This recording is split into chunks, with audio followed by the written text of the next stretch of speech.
outdoorsy person. That's just not who I am. In fact, I even have a t-shirt that says indoorsy, because that is who I am. However, I know it's important to get outside. Made sure my kids always got outside when they were little. Supervision when they were super little. We had fenced backyards, thankfully, most of our places. We had one place that wasn't, but it was fine. They played outside. And obviously I check on them, duh.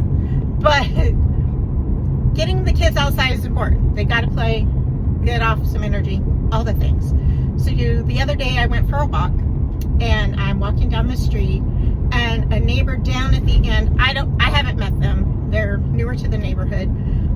The mom was pulling weeds out in the flower bed that was right along the driveway and their sidewalk. And had a little boy out with her, like 4 years old. And he's sitting on the edge of the grass with a cell phone. I was like, really? Okay. But then I put my judgy self away, and I said, okay, I don't know the circumstances. A couple things. They could have been out here for a long time, and she just needs a few more minutes, and she handed it to him to keep him occupied for a few minutes so she could just get it done. Possible.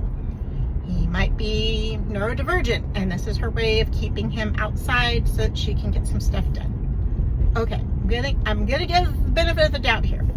But when I came back around 20 minutes later, the kid was still sitting there. Same thing. She had even handed him a pair of sunglasses so he could see the screen better. So anyway, it still could be that he was neurodivergent, and that, I get that. That's, you've got to do what you got to do to an extent. However, being outside, you could have turned it into a game. Teach him how to pull weeds and then make it a game, like who can pull the most. Hand him a watering can, let him water the yard. Let him bring out some trucks and push trucks through the grass. Like, there were just so many things he could have been doing instead of being on the phone. Like, enjoy the outdoors.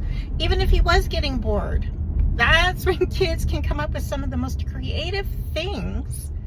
Let me tell you, my students always did. Usually got them in trouble if I didn't keep them occupied the whole time. But they would also like draw and come up with something amazing. So I'm just saying, we can let our kids be bored. We can have them outside without a device. Like, I just hadn't seen that. So, you know, usually if I see kids outside, they're riding bikes or at a park. Like, there's a park nearby that I've walked laps at, and kids are on the playground playing. Like, they're not on devices. Like, this is the first time I've seen this. So I don't know.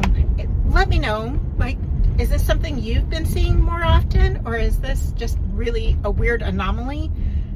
And I don't know. I think some of it too is I'm reading a book called The Anxious Generation. Highly recommend. And it's talking about, it's a phone-based childhood instead of a play-based, and that just really got my attention with this kid on a phone outside. So I don't know. Let me know what you think.